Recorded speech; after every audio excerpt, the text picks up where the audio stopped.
Es día de aprender algo más y hacer una buena reflexión para ser mejores en la vida.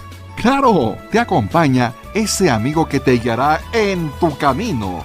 Él es el Padre José de Jesús Aguilar Valdés, la voz amable de la radio. Esto es En tu Camino.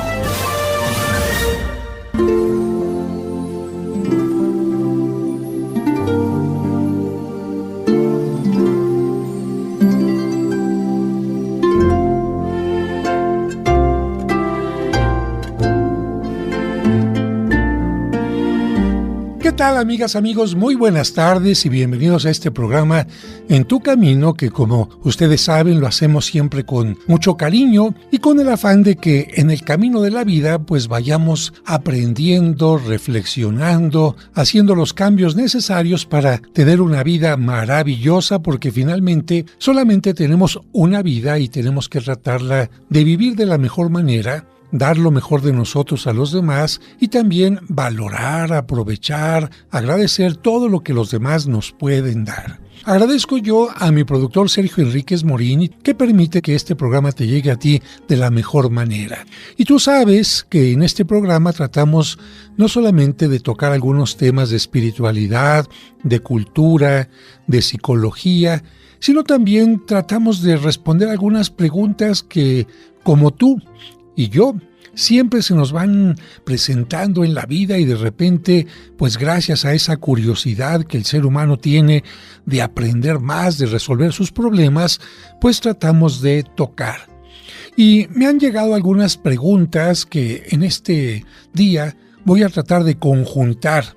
Y todas tienen que ver con qué es un presbítero, qué es un diácono, qué hace un obispo, cómo empezaron a funcionar los obispos, qué es la Iglesia católica y apostólica, en fin. Así que hoy vamos a hablar de la Iglesia, si te parece, la Iglesia y su jerarquía. De tal manera que puedas tener un acercamiento a lo que la Iglesia considera los distintos niveles de servicio, la organización, la responsabilidad, porque en la Iglesia el ser obispo no significa ser más que un sacerdote o que un laico. No. Todos a nivel humano, todos a nivel cristiano, somos hijos de Dios y nadie vale más, nadie vale menos.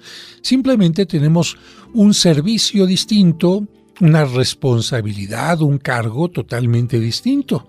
Y bueno, precisamente, ¿a quién se le da más responsabilidad? Pues se supone que a la gente que está más capacitada, a la gente que tiene mayores dones, a la gente que tiene mayor experiencia. Así que no se trata aquí de pensar que, ¡ay, señor obispo, usted que está más cerca de Dios! No, esto es una cosa incorrecta. Los obispos no están más cerca de Dios que tú o yo. ¡Ay, usted, padrecito, que está más cerca de Dios! No. Dios, en ese sentido, no tiene una jerarquía para decir, a este le hago más caso que a este otro. No, hay distinción de servicios, hay distinción de cargos, pero en cuanto a la valoración de todas las personas, pues todos tenemos exactamente la misma valoración. Y bueno, vamos a comenzar, si les parece, hablando de lo que es la Iglesia católica, apostólica y romana, porque estas son las palabras que utilizamos cuando decimos el credo o cuando alguien nos pregunta, oiga, ¿y usted a qué religión pertenece? Y aquí hay que tener mucha atención porque de repente nos podemos descontrolar o alguien nos puede engañar si no tomamos en cuenta alguna palabra en particular. Bueno, comenzamos diciendo que la palabra iglesia es una palabra que se deriva de la palabra griega eclesia, que significa asamblea, comunidad.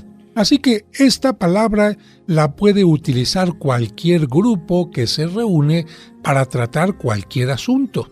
En la Grecia antigua, esta palabra significa simplemente varias personas se reúnen para tratar algún asunto jurídico, algún asunto en bien de la comunidad. Bueno, eso es una eclesia. Esta palabra la utilizaron los primeros cristianos para indicar que ellos se reunían para celebrar la fe, para celebrar la liturgia, para enfrentar distintos problemas, para ayudar a los necesitados. Así que esta palabra la puede utilizar cualquier grupo religioso. Fíjate, cualquier grupo religioso, sea cristiano o no cristiano, católico o no católico. Por eso tú encontrarás de repente grupos que se llaman Iglesia de los Santos de los Últimos Días, o Iglesia Pentecostal, o Iglesia Adventista, o Iglesia de la Luz del Mundo. Bueno, es una palabra en general, así que no basta decir que tú eres parte de la iglesia, porque alguien diría, bueno, ¿pero de cuál? O bien que tú digas, bueno, es que entré a esta iglesia de la Luz del Mundo y es igual que la mía. No, porque esta palabra es muy amplia.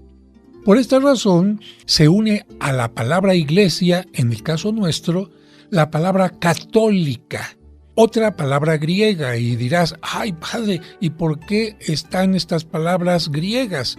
Bueno, pues sencillamente porque los primeros cristianos estaban en una época en que los griegos habían llegado a distintos lugares y habían desarrollado la cultura, habían desarrollado la escritura, la filosofía, la medicina, y precisamente este idioma se convirtió en un idioma para tratar los asuntos cultos, los asuntos de la gente valiosa. Y por esta razón, como se consideraba que la palabra de Dios, su mensaje, era altamente valioso, se empezaron a utilizar palabras griegas. ¿Qué significa la palabra católico? Significa universal. Esto significa, ya uniéndolo a la palabra eclesia, que la reunión que tenemos nosotros está abierta a cualquier persona que quiera acercarse para escuchar la palabra de Dios, para participar de la liturgia, etc. ¿Y por qué está abierta nuestra comunidad? Porque Cristo vino a salvar a toda la humanidad.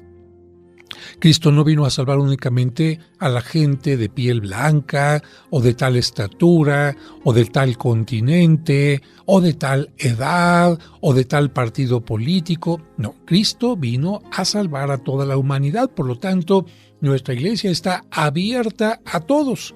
Y aquí es muy interesante esto. Fíjate que si tú vas a una iglesia, a la entrada de las iglesias no te van a pedir ni credencial, ni te van a preguntar si eres católico o no. Cualquier gente puede entrar a nuestras iglesias, a diferencia de otras comunidades. Si tú vas a otra comunidad y no te conocen, no te dejan entrar. Si no eres parte de su grupo, no te dejan entrar. Y en la iglesia católica, claro que siempre está abierta la puerta para que pueda entrar cualquiera. Iglesia católica, entonces vamos hablando ya una reunión abierta para todos. Después tenemos la palabra apostólica. Esta palabra nos indica que nuestra iglesia no fue fundada por Martín Lutero, no fue fundada por Calvino, no fue fundada por John Smith, porque hay muchas iglesias como la de los Testigos de Jehová, o algunas otras como la Luz del Mundo, que no fueron fundadas por Cristo. Tienen un fundador que aparece en el siglo XVI, XVII, XVIII o más adelante. En cambio, nuestra iglesia está fundada por Cristo y por lo tanto se remonta a los inicios precisamente de la era cristiana, a la época de Cristo. A diferencia de las iglesias llamadas evangélicas o protestantes, bueno, este grupo de personas tienen una iglesia muy respetable, pero que fue fundada en el siglo XVI. Hay una gran diferencia en que nuestra iglesia esté fundada en el siglo I y otra que las iglesias estén fundadas en el siglo XVI, o por ejemplo la de los Testigos de Jehová, que tiene menos tiempo de estar formada, unos 100 años aproximadamente. El siguiente término es Iglesia Católica Apostólica, y ahora nos vamos a la palabra romana. ¿Por qué? Porque tú sabes que San Pedro y San Pablo murieron en Roma martirizados juntamente con una gran cantidad de hombres, mujeres, adolescentes, niños, ancianos que fueron martirizados por el Imperio Romano, y ahí quedó la tumba de Pedro y de Pablo. Y como en Jerusalén, el lugar donde vivía Cristo, donde murió Cristo, donde predicaba, Nazaret y todos aquellos lugares estaban ocupados por los musulmanes y por otros grupos, pues la iglesia no podía tener ahí su sede visible, y por esta razón quedó en Roma. Pero de esto continuaremos hablando en este programa en el que te estamos respondiendo a tantas dudas. Regresamos enseguida, no le cambies. En tu camino, un programa para encontrar la meta. Él también se ha visto beneficiado con Mimex. Como yo entonces ya me habían detectado cáncer de próstata, pero empecé a tomar, de todas maneras me operaron, pero a partir de la operación, gracias a Dios, he quedado muy bien, ya no tengo cáncer, porque ahora sí, tomando el Mimex desde antes de la operación y después de la operación, me he conservado bajo en el antígeno. Más de un año, gracias a Dios que no ha habido nada de problema. Recuerda que Mimex es un alimento funcional nutracéutico derivado del agave que es una gran ayuda para personas con enfermedades cronodegenerativas como cáncer, diabetes, artritis, presión arterial irregular y procesos inflamatorios, entre otros. Informes y ventas al 55 55 66 7744 o al 55 5705 5939. En tu camino, un programa para encontrar la meta. Estás escuchando En tu camino. En tu camino. Con el Padre José de Jesús Aguilar Valdés, la voz amable de la radio.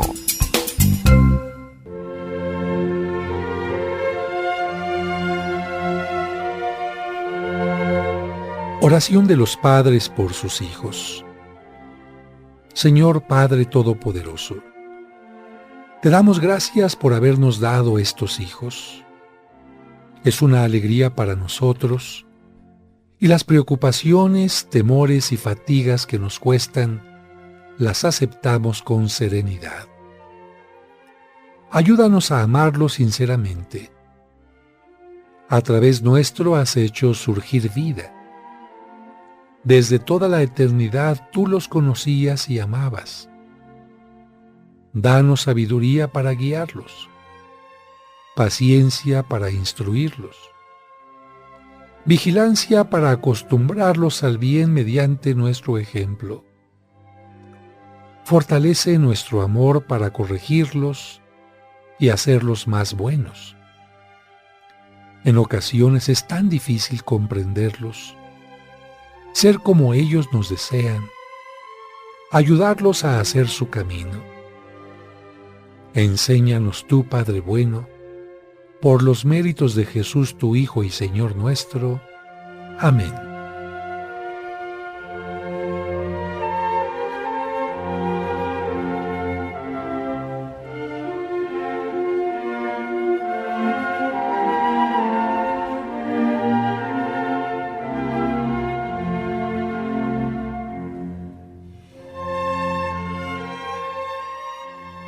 En tu camino, un programa para encontrar la meta.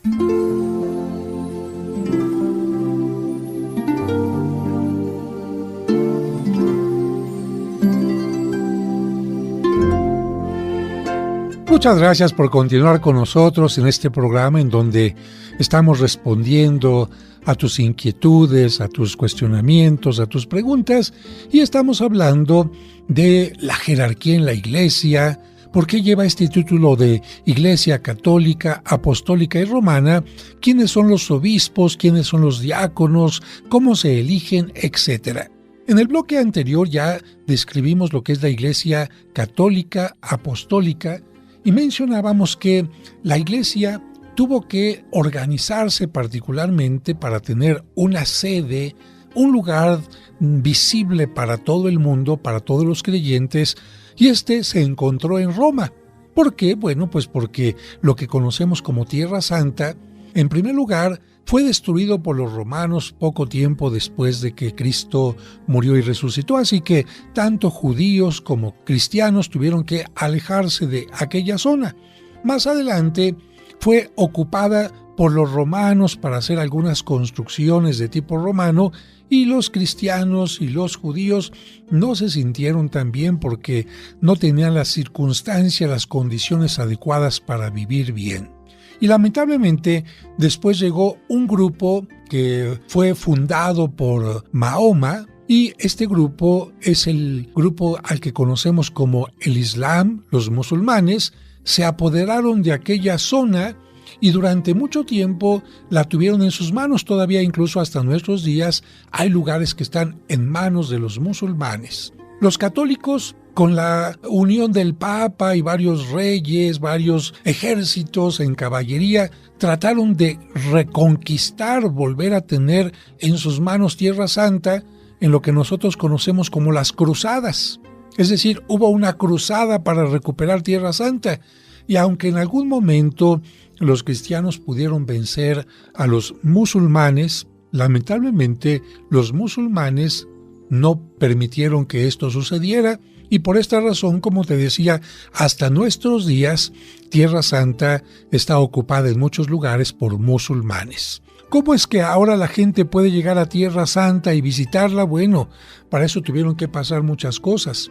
Entre otras, te comento que gracias a San Francisco de Asís, que viajó a aquellos lugares, pero no con caballos, no con armaduras, no con armas para combatir a los musulmanes, sino en son de paz, diciendo: hermanos musulmanes, no vengo a quitarles sus terrenos, no vengo a hacerles la guerra, no vengo a otra cosa, sino simplemente a estar en estos lugares, permítanme entrar en forma pacífica.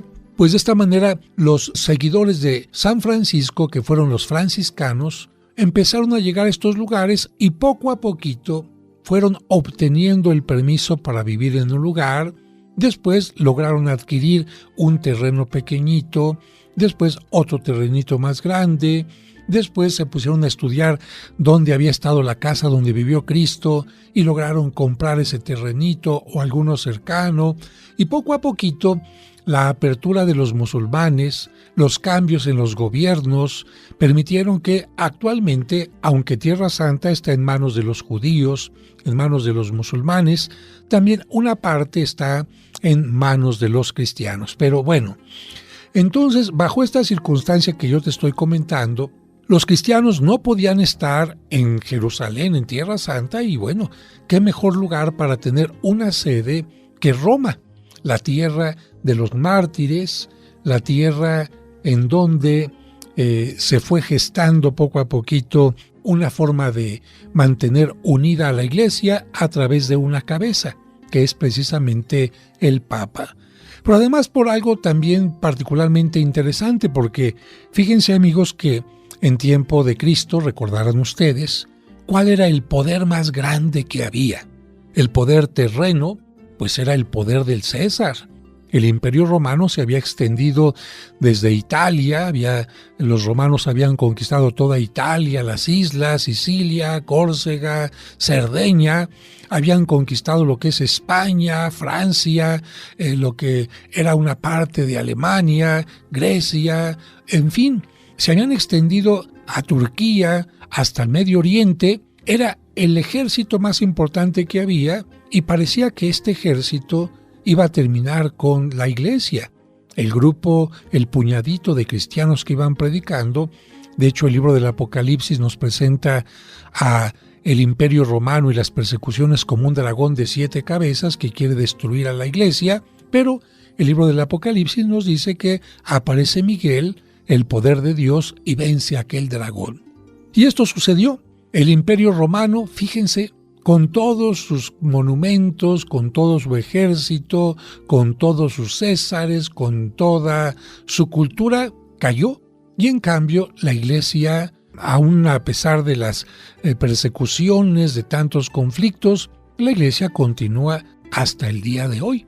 Y el que la Iglesia tenga su sede en Roma, pues significa precisamente que Dios permitió que, con su poder, la Iglesia fuera más fuerte que el Imperio Romano que la persiguió durante mucho tiempo. Así que Iglesia Católica, Apostólica y Romana. Hay una diferencia, por lo tanto, entre otras iglesias, como ya te he mencionado, la Iglesia de los Santos de los Últimos Días, los mormones, los Testigos de Jehová, y también de la Iglesia Ortodoxa, porque, a diferencia de la Iglesia Católica, hay otro grupo de personas que también fueron fundados por Cristo, pero en un momento determinado se separaron de la Iglesia Católica y son la Iglesia Ortodoxa, de la cual ya hemos hablado en otro momento. Pero continuando con el tema de la jerarquía, ¿qué significa la palabra jerarquía? Bueno, jerarquía significa darle un valor distinto a cosas o a personas. Por ejemplo, a nivel de billetes, vamos a hablar de jerarquía. ¿Qué billete tiene más valor? ¿El de 1,000, el de 100 o el de a 20? Bueno, el de 1,000. Entonces, en la jerarquía de los billetes, el billete de 1,000 es el de la más alta jerarquía, porque no hay billete de 5,000 ni de 10,000. Bueno, en el mundo de los militares, también hay gente que está al frente de un gran batallón, hay gente que está al frente de un grupo más pequeño, hay gente que acaba de entrar apenas al ejército y se está formando, y por esta razón existe el general, existe también el teniente, el coronel y lo que consideraríamos como el soldado, que podría ser de infantería, aquellos que caminan, o de caballería, aquellos que especialmente se manejan a través de algún corcel. Bueno, en la iglesia también tenemos que hablar de una jerarquía, pero por servicio, por cargos, por responsabilidades. Y dentro de la iglesia nosotros encontramos que los apóstoles fueron creando poco a poquito esta jerarquía. De hecho, ya desde la palabra apóstol encontramos que hay una jerarquía, porque no es lo mismo ser apóstol que ser discípulo. Fíjate, la Biblia nos habla de que Cristo tuvo apóstoles y que Cristo tuvo discípulos. Los apóstoles fueron discípulos, pero fueron algo más que discípulos. ¿Cuál crees que sea la diferencia entre un apóstol y un discípulo? Ándale, es una cosa muy interesante. Bueno, mira, para ser apóstol se tuvo que no solamente haber estado acompañando a Cristo, escuchando su predicación, viendo algunos de sus milagros, sino sobre todo, aquí es lo importante, haber visto a Cristo resucitado. Haber visto a Cristo resucitado. De tal manera que muchos siguieron a Cristo, además de los 12 apóstoles, pero no todos lo vieron resucitado. Cristo no se les apareció a todos. Y no todos estuvieron acompañando a Cristo en los momentos más importantes de su vida. Y otra cosa más importante, no todos fueron llamados por Cristo para ser sus apóstoles. El Evangelio nos menciona a nosotros, a los 12 apóstoles, y nos menciona su nombre.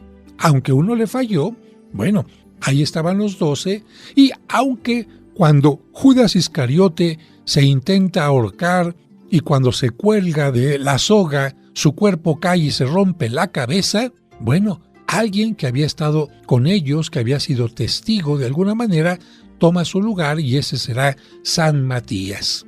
De tal manera que la Iglesia Católica Apostólica está fundada sobre los apóstoles, y nosotros decimos, ¿quiénes son apóstoles? Estos que te acabo de mencionar. ¿Quiénes son discípulos? Ahorita lo veremos al regreso del corte. Seguimos aquí en Tu Camino.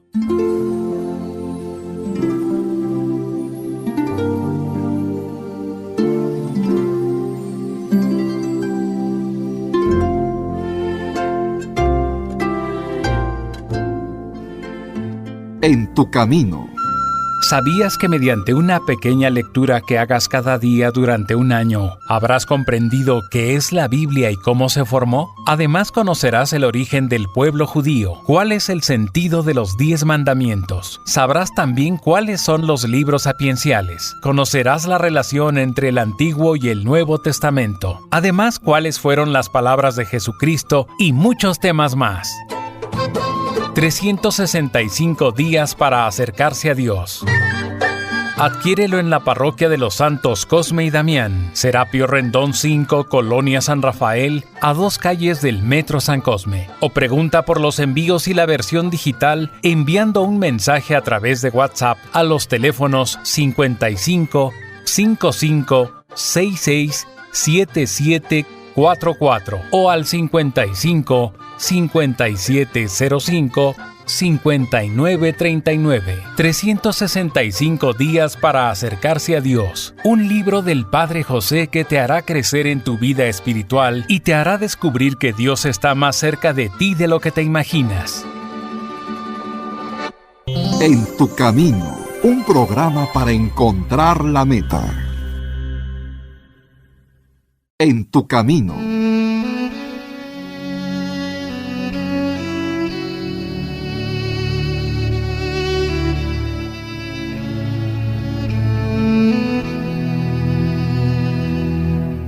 Señor, aquel a quien amo está enfermo y sufre mucho. Por tu compasión cúrale y haz que desaparezca su dolor. Destroza mi corazón verle sufrir. ¿No puedo yo compartir su dolor si es tu voluntad que no se cure? Señor, hazle saber que tú estás con él. Sosténle y ayúdale para que pueda llegar a conocerte más profundamente como resultado de su sufrimiento. Señor, sé nuestra fuerza y apoyo en este tiempo de obscuridad y danos esa profunda paz que procede de la confianza en ti. Amén.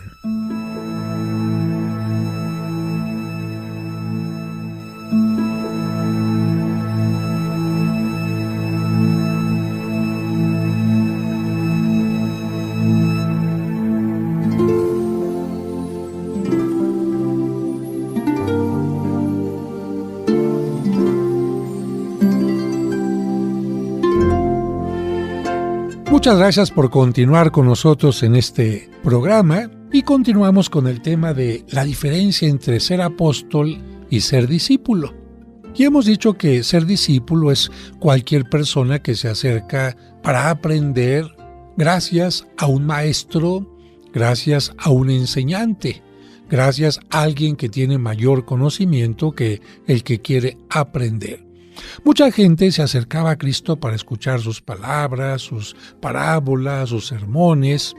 Otros se acercaban admirados para ver sus milagros, pero no tenían ganas de aprender de él. Simplemente lo veían quizás como un mago, como un hechicero, como un curandero. Estos no eran discípulos propiamente. Pero entre los discípulos, los que Cristo llamó para que aprendieran, para que lo escucharan, para que vieran, entonces tenemos el grupo de los 12 apóstoles. Cuando Cristo sube a los cielos, envía a los apóstoles para que vayan por todo el mundo y prediquen lo que Él ha enseñado, es decir, la buena nueva, que en griego se dice el Evangelio. Y los apóstoles se separan, una primera parte de 2 en 2, recorriendo algunos territorios y llegando a un determinado lugar, se separan también este par para poder tener un mejor trabajo. ¿Qué hacen los apóstoles? Van formando una comunidad. Cuando un grupo de creyentes empieza a creer, cuando un grupo de creyentes empieza a bautizarse, empieza a formar comunidad, empiezan a tener claridad de las enseñanzas de Cristo, reciben la catequesis, están firmes en la fe, bueno, los apóstoles se van de aquel lugar pensando que la comunidad ya se quedó más o menos firme, pero para que se quede más fuerte, antes de irse dicen, vamos a dejar aquí a una persona que se encargue pues de estar al frente de la comunidad.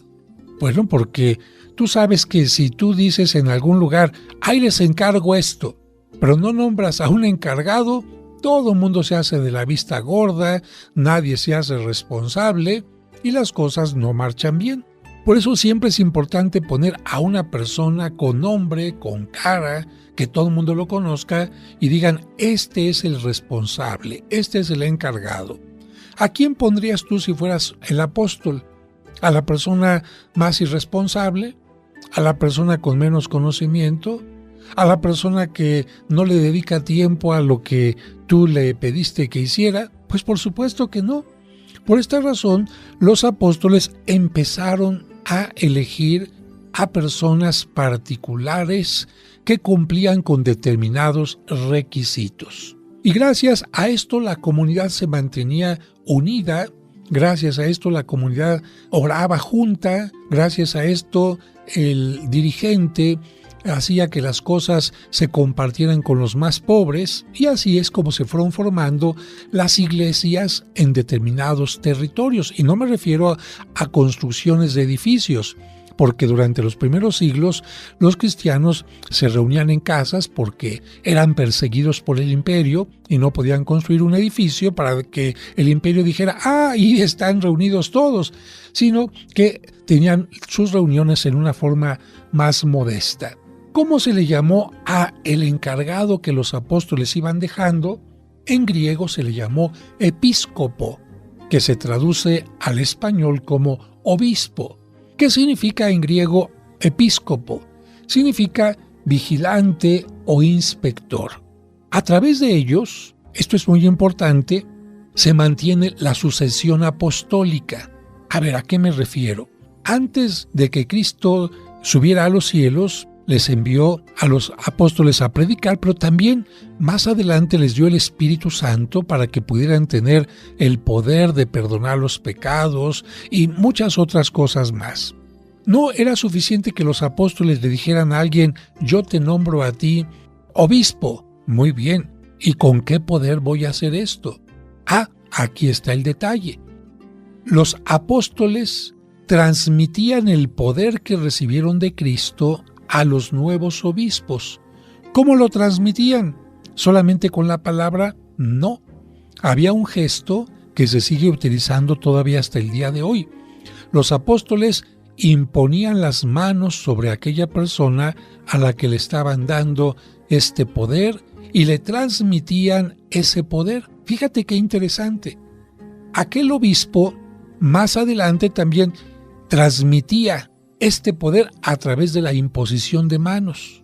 Y así, de generación en generación, de siglo en siglo, los obispos han ido transmitiendo este poder de unos a otros, de tal manera que hasta nuestros días, ¿cómo podemos decir que el obispo tiene el poder del Espíritu Santo?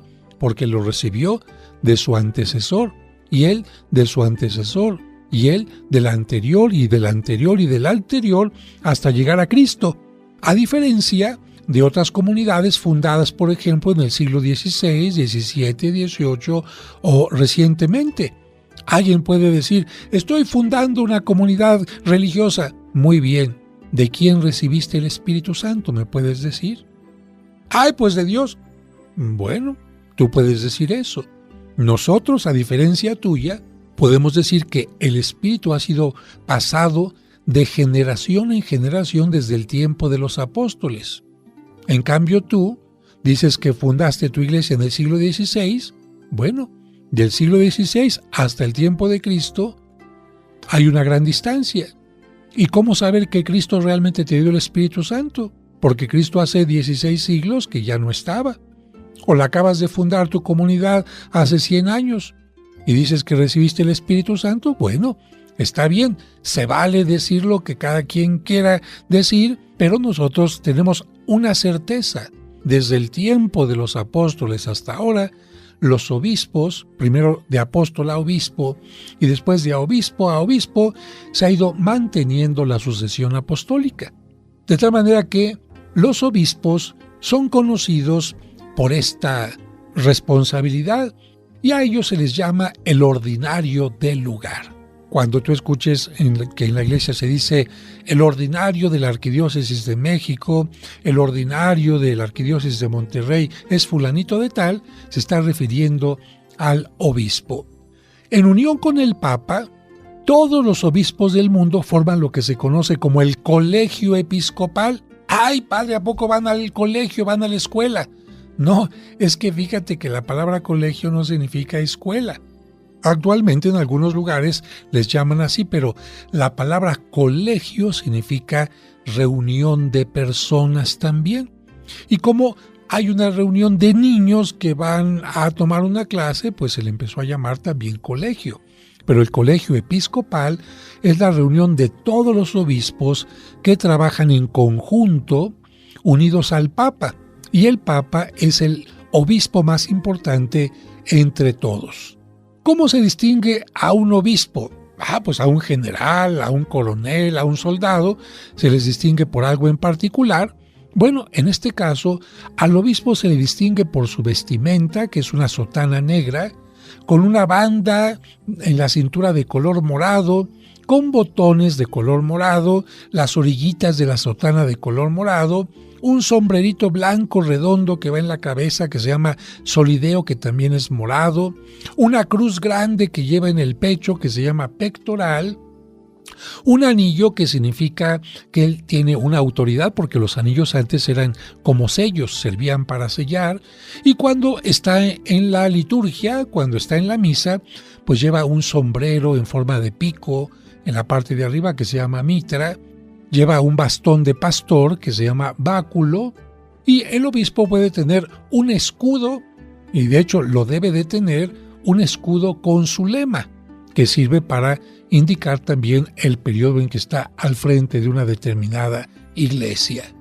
Oiga, ¿y hay algún requisito para ser obispo? Claro, la Sagrada Escritura nos indica cuáles eran los requisitos, y también el Código de Derecho Canónico nos dice cuáles son los requisitos actualmente, porque ha habido ciertos cambios en los requisitos, pues porque ha cambiado también la forma de organización en determinadas cosas, la forma de entender el matrimonio y otros elementos. ¿Quién nos da estos requisitos? El mismo San Pablo, cuando le dirige una carta a su discípulo Timoteo.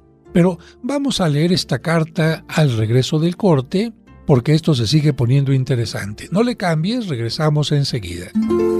En tu camino. Al reunirnos en nombre del Señor. En el nombre del Padre, y del Hijo, y del Espíritu Santo. Amén. La Santa Misa, celebrada por el Padre José de Jesús Aguilar Valdés, todos los domingos a las 12 del mediodía, aquí, en tu camino. Cristo está en medio de nosotros.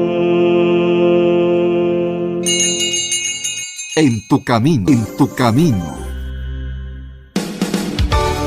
Conoce los lugares más importantes de la Tierra Santa y diferentes santuarios europeos sin salir de casa a través de los videos del Padre José. Ahora bajaremos por el inclinado camino que utilizó Cristo el Domingo de Ramos para entrar a Jerusalén. Suscríbete a su canal de YouTube y ahí podrás aprender mucho sobre nuestra religión católica. El día de hoy tenemos un tema bastante interesante y es el tema de la excomunión. Encontrarás cuentos y explicaciones divertidas para los pequeños. ¿Tengo que ir a la misa de la noche y también a la del día siguiente? No, gatito, es suficiente con que vayas. Podrás escuchar completos los cursos de autoestima y tanatología. La tanatología no te va a quitar el dolor inmediatamente, pero sí te va a ayudar a superarlo. Además, todos los domingos a las 9 de la mañana podremos celebrar juntos la Santa Misa. Oren, hermanos, para que este sacrificio mío y de ustedes sea agradable a Dios nuestro Padre Todopoderoso. No esperes más. Busca su canal en YouTube como Padre José de Jesús Aguilar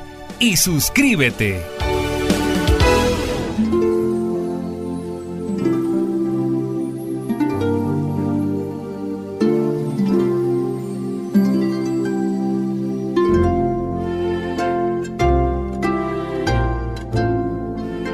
Muchas gracias por continuar con este programa en el que espero que se estén respondiendo a tus dudas, se vaya ampliando tu cultura en relación a los temas que estamos tocando, y vamos a escuchar cuáles son los requisitos de acuerdo a la Biblia que debe de tener un obispo. Primera carta a Timoteo. Esta carta la escribe San Pablo. Timoteo fue uno de sus discípulos y es el capítulo 3. Si alguien aspira al cargo de obispo, no hay duda de que ambiciona algo muy eminente. Es necesario que el obispo sea irreprochable, casado una sola vez. Así que aquí hay algo interesante. Los primeros apóstoles Algunos de ellos eran casados, como San Pedro. Y los obispos, en la primera etapa de la Iglesia, eran casados. Casado una sola vez. Casto, dueño de sí, de buenos modales, que acoja fácilmente en su casa y con capacidad para enseñar. No debe ser bebedor ni peleador, sino indulgente, amigo de la paz y desprendido del dinero, que sepa gobernar su propia casa y mantener a sus hijos obedientes y bien criados. Pues si no sabe gobernar su propia casa, ¿cómo podrá guiar a la asamblea de Dios? No se debe escoger a un recién convertido, a alguien que a lo mejor o era judío o era pagano y de repente se hizo cristiano. Y dice en la palabra, no sea que el cargo se le suba a la cabeza y el diablo lo haga caer.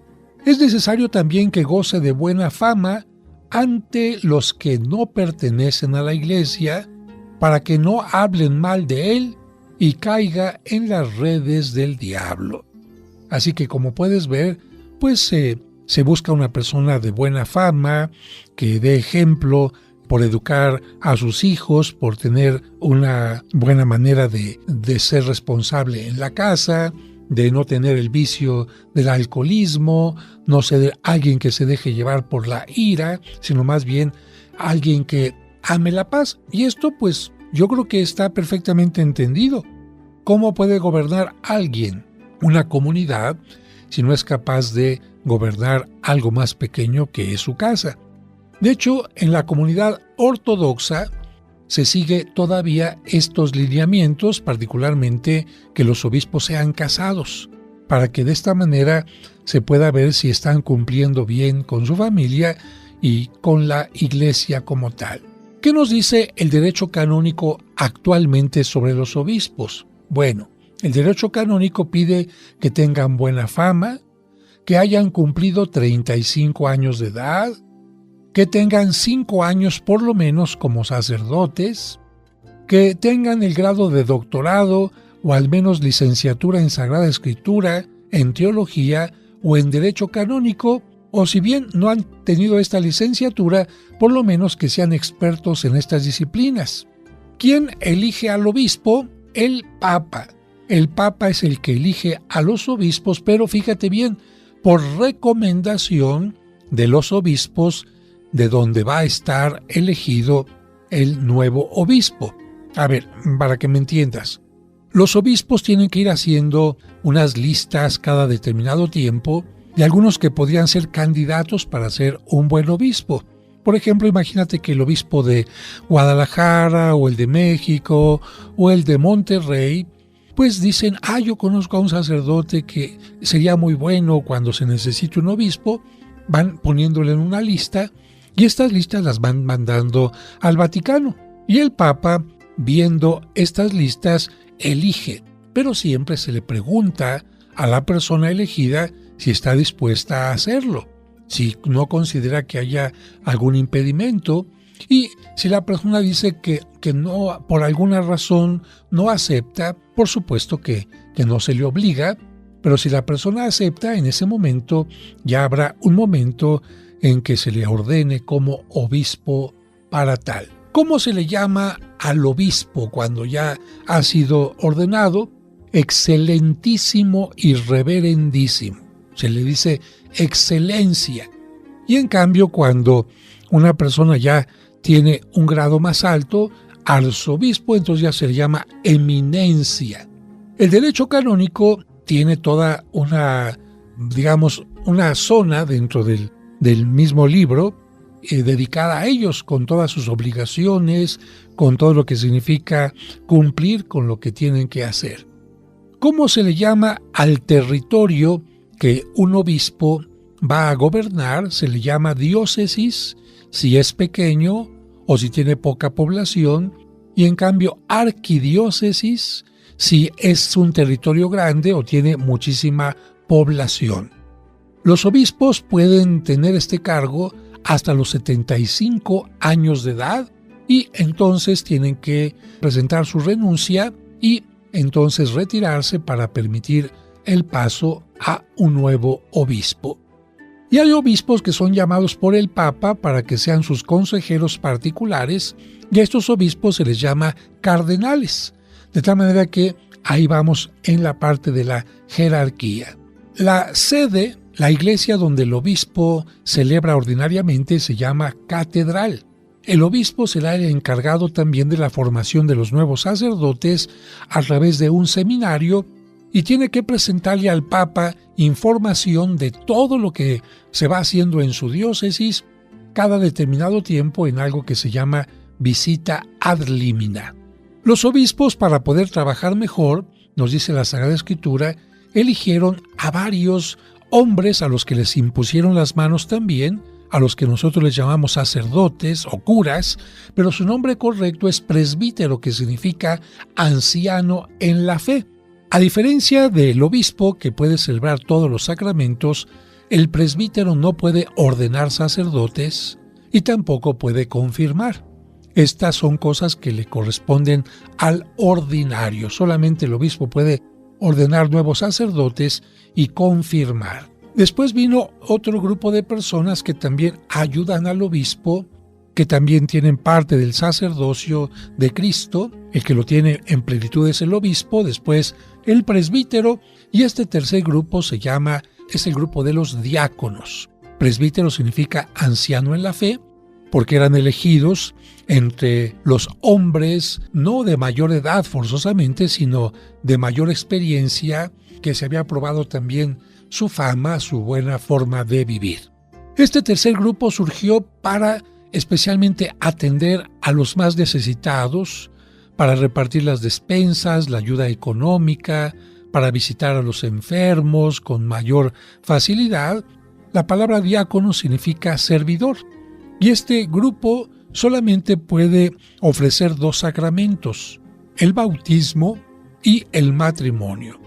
Los diáconos no pueden celebrar la Santa Misa, los diáconos no pueden absolver de los pecados, los diáconos no pueden dar la unción de los enfermos, los diáconos no pueden, por supuesto, ordenar a nuevos sacerdotes, de tal manera que el obispo, todos los sacramentos. El presbítero, solamente 2 sacramentos no puede ordenar y tampoco puede dar la confirmación, y el tercer grupo, el grupo de los diáconos, solamente puede bautizar y estar presente en el matrimonio. Hay una excepción de los sacerdotes o presbíteros cuando el obispo por alguna razón no pudiera asistir a confirmar, puede delegarlo, pero es una cuestión totalmente distinta. Así que esta es la jerarquía de la Iglesia. Papa, el primer obispo entre todos los obispos del colegio episcopal. Después los obispos, que significa inspector.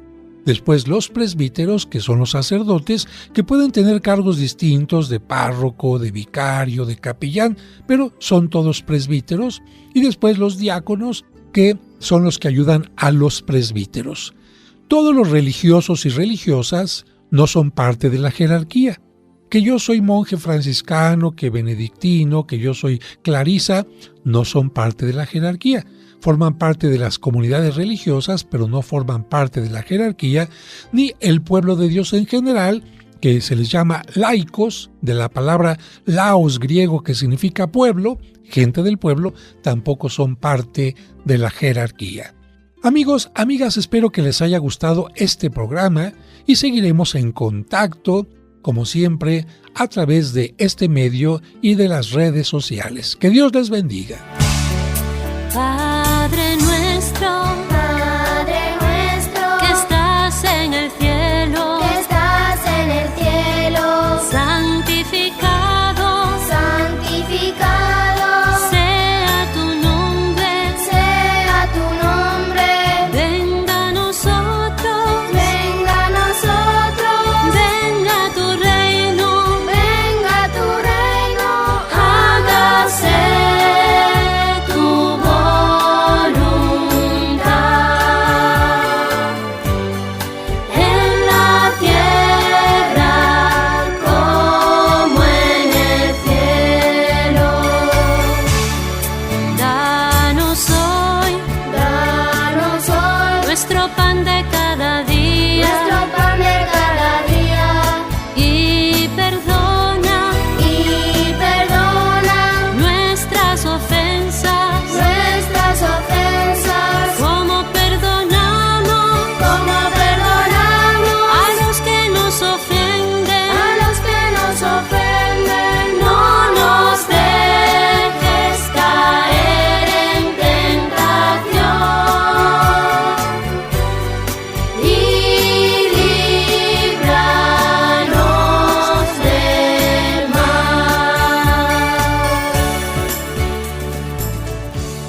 En tu camino, un programa para encontrar la meta.